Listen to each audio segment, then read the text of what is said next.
Welcome back, YouTube, to another episode of My Speaking Podcast. It's your boy, Dark Wing Darrell Y out again, St. South Carolina Finance, Armville County. We back at it again. Get ready to talk about week 17 in the NFL. I'm going to go ahead and swing it over to my homeboy, my other co-host on the other side. Baseball hit. It's just Mike, man, a.k.a. Booby, man. Take your left right hand and choke yourself. Hey, man, you know how we do. We may not always be right, we may not always be wrong. But you always going to get our Moss opinion what we're speaking on. Hey, we're going to go ahead and just start with the hometown first, man. Carolina Panthers against Seattle Seahawks. Carolina Panthers had a chance to clinch the NFC division this week, but, you know, we fell a little short, you know what I'm saying, against a high caliber, high defense Seattle Seahawks team. What was your outtake, or what was your look on the game, and what did you thought about the game as the game progressed, Mike? I'm not going to talk junk about the team, but it's levels to this. It's levels to this right now. Seattle, I want to say Seattle. I say New England. I even throw the Rams in there. I throw Philadelphia, where they playing last couple weeks. It's levels to this. Certain teams playing at a different level. We playing at a mediocre level, like just right here. These teams are up here. So that's why I say what I say. When I said yesterday when I made it short, if we make the playoffs, cool. If we don't make the playoffs, cool. To me, we already had a successful season in my eyes. This is only me talking now. You get to the playoffs, you want to make noise. Did this team can make noise in the playoffs? No, because I see a couple flaws in the Panthers still after all these weeks. I just saw Tedero McMillan do an interview. I even heard Canales say this after the game. They being Seattle was more a zone team defense. They played more man. So Dave Canales and Tedero McMillan said this. They was preparing for more of a zone-based Seattle team. When Mike McDonald came down here, he switched up and went to man. So that's telling me everything I need to know about what I already kind of thought. When Dave Canales has a pre-notion of this team going to be doing this, he has a leg up. He know, okay, I can run this offense. That's telling me he's not an in-game adjustment counter coach. He's not in-game, yeah.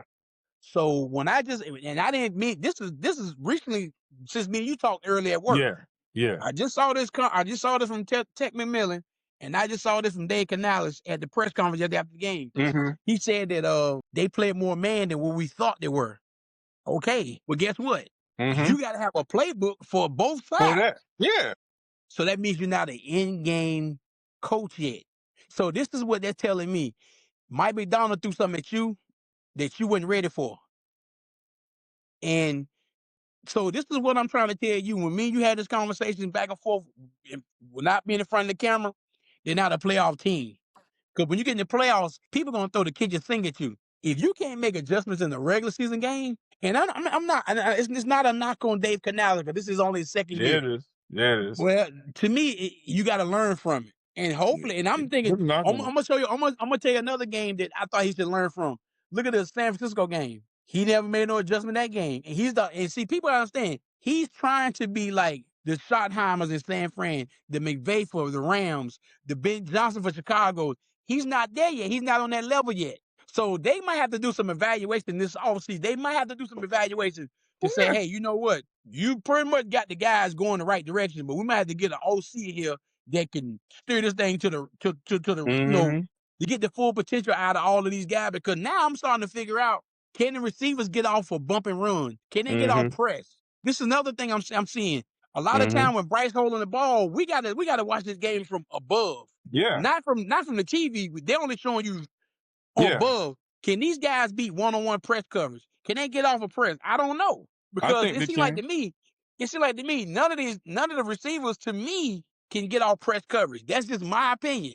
If they're playing zone, and that's a big difference. If they're playing zone, that means you pretty much got free releases. You can get to your spots where you want to catch the ball at. But like I say, I don't have that aerial view or looking from the top, but those are my observations of the game. But my thing is, saying all that to say this, we're going to the last week of the season. We still have a chance to win the division. It'll be good for the city, but it's a lot of work. I told you this early in the year too. I said, man, and you said it too. Man, he don't know how to make like I said, in-game decision. And when you bring in the league offensive coordinator for Tampa Bay Buccaneers, you got to be ready for anything. I don't care if you got to be ready for man, zone, whatever. So now you're a head coach. You can't just be saying, well, they play mostly zone. I'm prepared for zone. You got to prepare for everything. when you go into the field of battle, you can't just have have one thing up there. Then now when they're playing, man, you like, oh hey, what we going to do? And you just say, well, I'm just going to stick with this red and see if it works out. No, you can't do that. And then, like I was telling you a little bit earlier in the year too, maybe they need an offensive coordinator because sometimes it gets a little overwhelming when you're trying to be a head coach in the OC when you're trying to do two jobs. You know what I'm saying? But Daryl, he see himself as, like I say, Ben Johnson, McVay, Schottenheimer. Those guys are great at what they do. They are great. Look at San Fran. San Fran can score in the blink of an eye.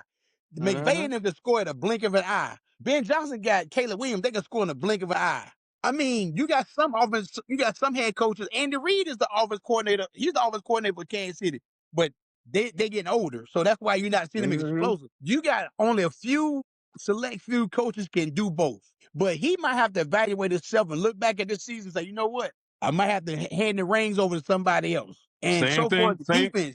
The defense is playing, and I'm gonna say this here. J.C. Horn had a bad game. I'm gonna say this. Everybody's entitled to have a bad game here and there. He had some bad penalties. He get his hands too high to the face. He got a face mask that cost. It was down 17-10.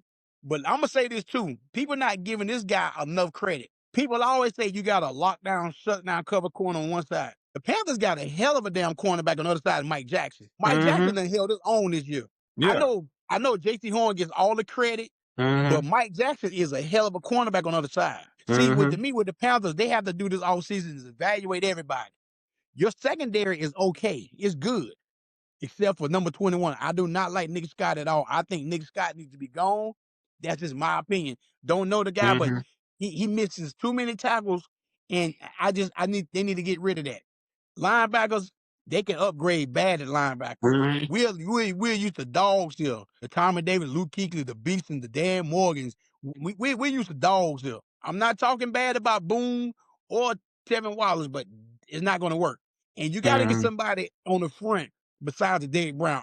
Everybody in the NBA, NFL knows is double Derrick Brown. They leave everybody else open. So I seen yesterday Seattle getting 4-5 yards because they're running away from Derrick Brown, or they're double team Derrick Brown, and ain't nobody else making the tackle. Derrick Brown cannot be your whole defensive line. So there are holes in this team. There's a lot of holes in this team. But to say all that, we still have a chance to win the division. That's saying that's a lot. That's saying a lot about the team. But we'll see what happens on Saturday at 4:30. We'll see what happens. Okay. Yeah. In another game, we saw the game last night. It was the last game of the night. The Buffalo and no, that wasn't the last game. Which got on the last game last night? San Fran, Chicago, the 8:00 game last night. That was a back and forth game too. Two teams who could score the football, and we'll be in the postseason. They wasn't stopping nobody. No defense wasn't doing nothing. But guess what? I mean, they were up and down. They got offensive minded coaches. They got offensive minded genius coaches. They know how to make in game adjustments. They know how to say, okay, well, they doing this, we're gonna do this. We're gonna switch up and do this. What?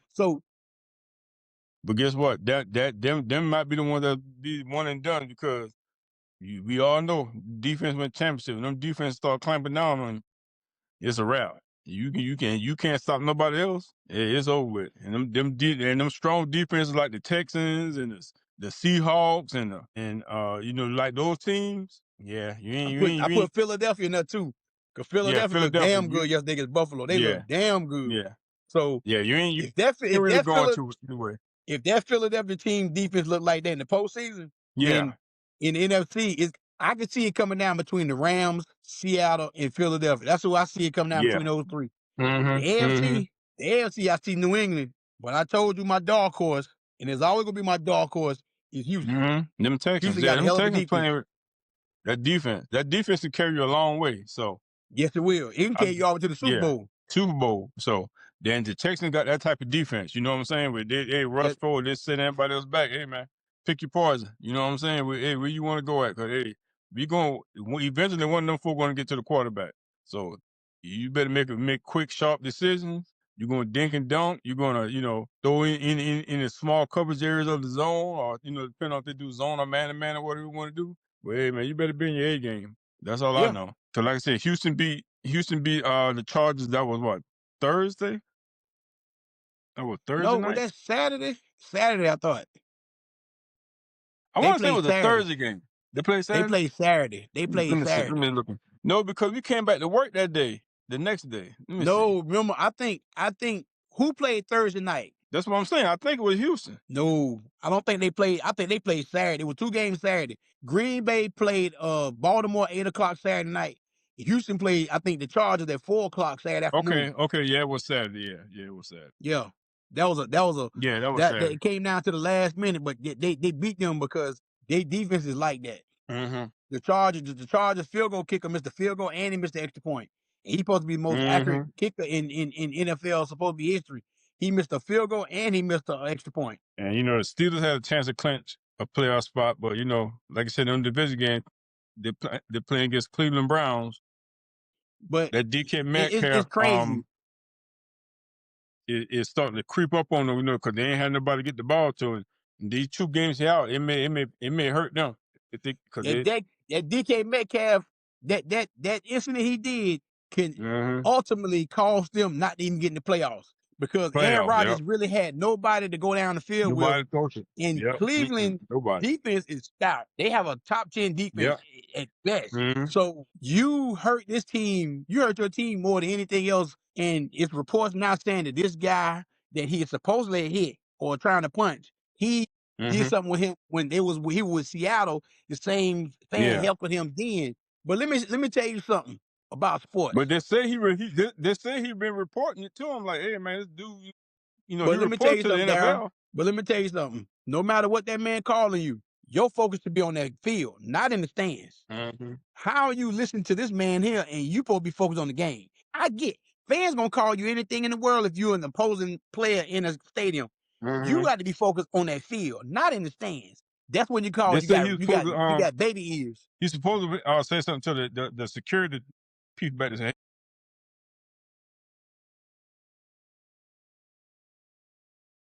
Man, now everybody's built different, like you always say. But you 6'4", 200-something pounds.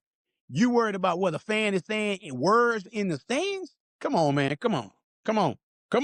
Especially if it's a problematic fan, you know what I'm saying? Hey man, people crazy. He said this guy following him around, like, okay. Because he done reported the guy before. You listen when you keep saying he reported him. So what? Words. But the NFL.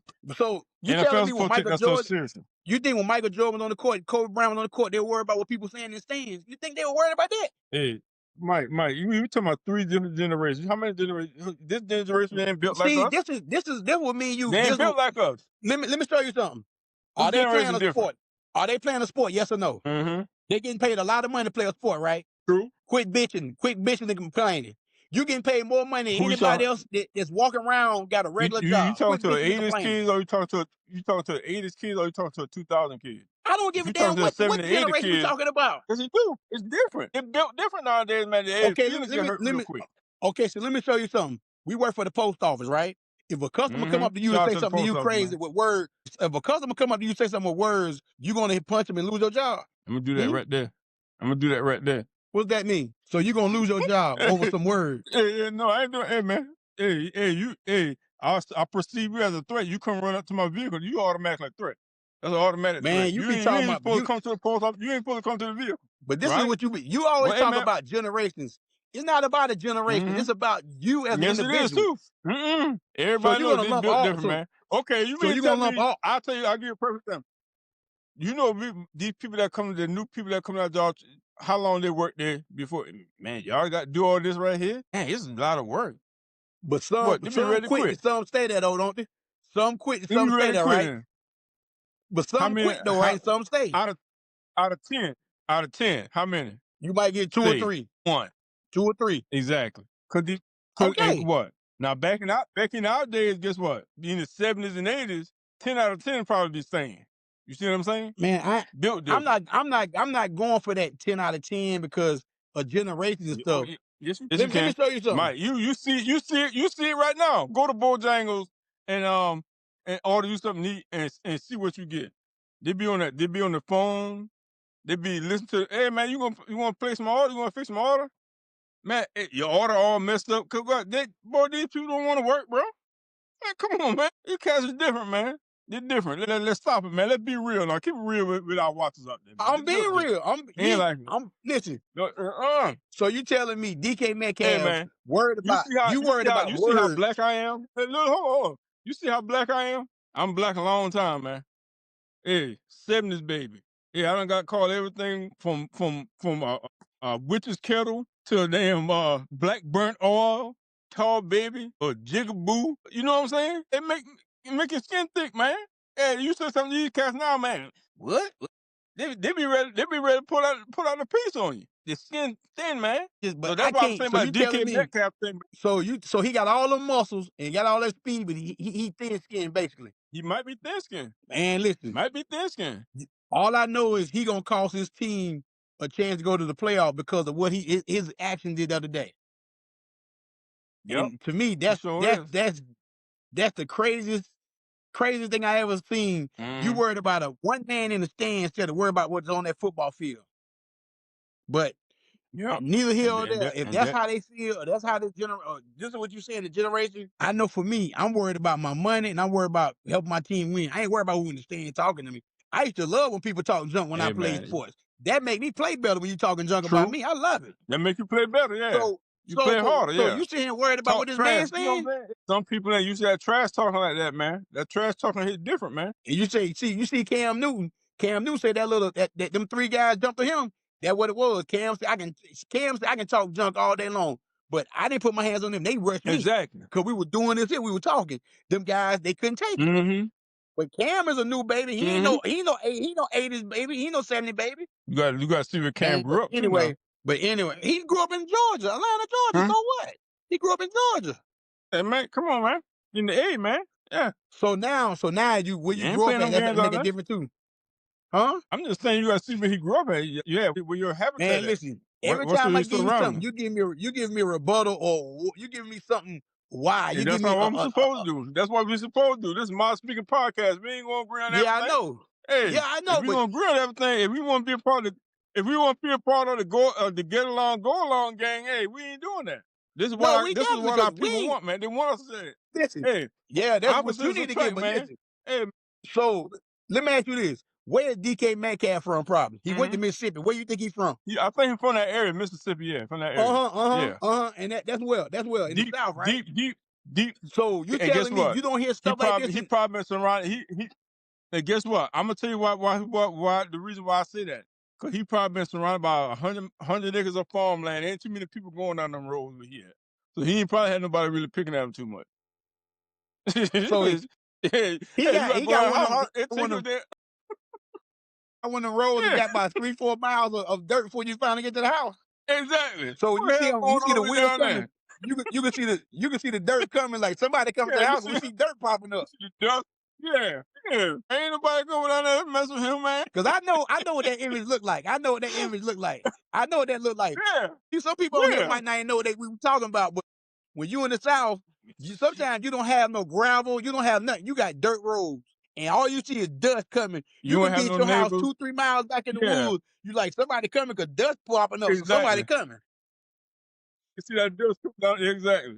You ain't got no neighbors for about 5-6 miles. Man, something wrong with you, man. Something wrong with you. Something wrong with you, man. Something wrong with you, man. Something wrong.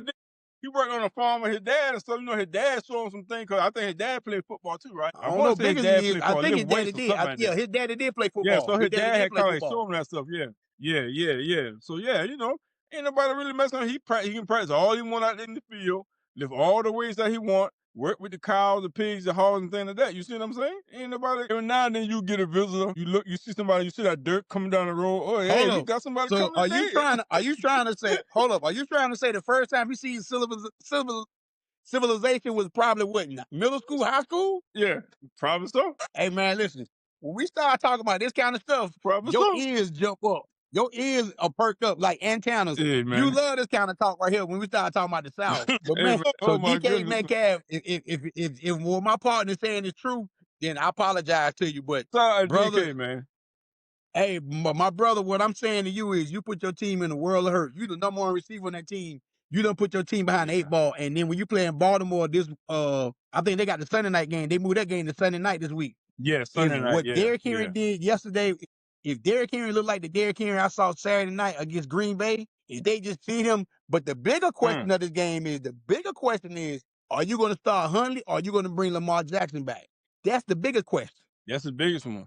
I wouldn't Because even bring Huntley, Jackson back. Huntley looked good. He I looked keep good. Huntley. Are you gonna bring Yeah, Lamar I to keep come Huntley back in and there. screw it? I wouldn't I'd even be the bring him first back. one to I keep say. Huntley in there. Yep. I'll be the first one to say this here. I'll be the first one. I'm gonna say this on camera. To me personally, Lamar Jackson better days are gone. That's me. All the injuries, because people always talk about Joe Burrow stay hurt. Joe Burrow ain't had no offensive line. Lamar Jackson had at least weapons over there. He might not have the best weapon, he got weapons. But he pulls the ball and runs a whole lot. A la Jaden Daniels. I keep telling you, these boys are slight. They're not Cam Newton size. These boys are more like Michael Vick size. You can't keep taking this pounding and hitting all the time. It's going to take a wear on your body. Now he getting folded up and his back is hurting. I think, me personally, his belly days are gone. I really feel like that. And I'm not being funny. I heard something on the thing. Because if you're a pure pocket I don't know passer, if it's and true now or if you're not. a Yeah, I Go heard ahead. something. I don't know if it's true or not. They said that Miami may be looking at him. Because you know he's from Florida. Because you know they're trying to get rid of Tua Tagovailoa, whatever his name is. So it might be a possibility, you know, the Ravens maybe say, you know what, man, we're gonna get these draft picks and we're gonna, you know, send you back, you know, down there to Florida, you know, you can play for your hometown team, Miami, you know what I'm saying? That may be a possibility too. So who knows? It wouldn't be a But that's bad what move. that's what I heard. Wouldn't be a bad Yeah, it wouldn't be a move. bad move. Yeah. It wouldn't be a bad move. It wouldn't be Yeah. a bad move though. But you know. It is what it is. But yeah, man. So we got what game coming on tonight? We got who playing tonight? The Rams and the Atlanta Falcons. 8:15 tonight. Yeah. That might be one of them ones, man. That might be one of them ones. You got your boy in there. You never know what you're gonna get with him. Quarterback for the Atlanta Falcons, man. You know what I'm saying? What's my man? Hey, what's my man? Man for the Atlanta Falcons, man. Quarterback, man. What's my man Kirk name? Cousins. Yeah, Kirk Cousins might be spoiler, man. Spoiler alert. Kirk Cousins might spoiler alert, man. Kirk Cousins might spoiler alert, man. Hey, man, I wouldn't put it past him. I wouldn't put it past him. You gonna see. Hey, Kirk Cousins might put something on them Rams tonight, man. You don't think so? Okay. Hey, I'm just saying. It might be one of them games. Hey, man, Kirk Cousins going down the field, man, say, hey, man, I told y'all, man. New surfing town. Them 6-shooters, and he going, yeah, man, Kirk Cousins, man. It's not the Kirk Cousins, man. Kirk Cousins gonna do his thing tonight, man. Okay. Oh, them Dirty Birds gonna be flying tonight. They're gonna be flying tonight, man. We'll see. Hey, them Dirty Birds gonna be flying tonight, man. They're gonna get out right. They're gonna get out right the Bijan and my homeboy, that tight end Pitts, who look like a wide receiver. Oh, he gonna go off on them tonight. Kirk Cousins gonna get him that rock tonight. Watch and see now. Okay. Watch what I told you now. What you think? You don't think so? Okay. You believe in Kirk Cousins or you believe in the Rams? I'm gonna say just okay. Rams. Hey, man. That's hey, easy. Man, my homeboy going with the Rams, man. Hey, man, I'm gonna get shout out to Kirk Cousins, man. Shout out to Michael Pitts, man. Shout out to Bijan, man. Hey, man, them Dirty Birds gonna be flying tonight, man. Watch and see. I got a feeling, man. Yeah, I could be wrong, but hey, I ain't never been wrong before. I ain't scared to be wrong. Them Dirty Birds, man. Okay. Chocolate just like me, man. Them Black Birds gonna be flying tonight, man. Hey, man, they gonna be doing the Mars Day in the time, man. Yeah. Have you heard? It's a brand new dance, and it's called the Bird. Called the Bird. Oh, man. Oh, them birds be flying tonight, man. What? Have you heard? They gonna have Jerome. Hey, man, stop and look, Dirty Bird, and man. when the Rams come out there with that mirror, and the Rams gonna come out there with that mirror like Jerome, they gonna be looking like, you see what we doing to you? Yeah, that Jerome? Yeah. Yeah. They coming out there with that Jerome. We gonna see, man. It's gonna be a good one, man. We gonna wind it up, man. You know, we getting up in here. Hey, we gonna get a shout out to all our subscribers, man. Everybody that's watching, make sure you like, comment, and subscribe. I'm gonna go ahead and send it to my homeboy Mike. Anything else you want to say before we end this tonight, bro? Hey, man, if we don't see y'all before the New Year's, man, have a great New Year's. Everybody be safe out there. No drink and drive, man. And we're gonna see y'all on the other side, 2026. Yeah. We'll be back doing it again with My Speaker Podcast, man. Hey, man, y'all have a happy New Year. Y'all stay blessed and be safe out there. And we're gonna see y'all in 2026. Peace out.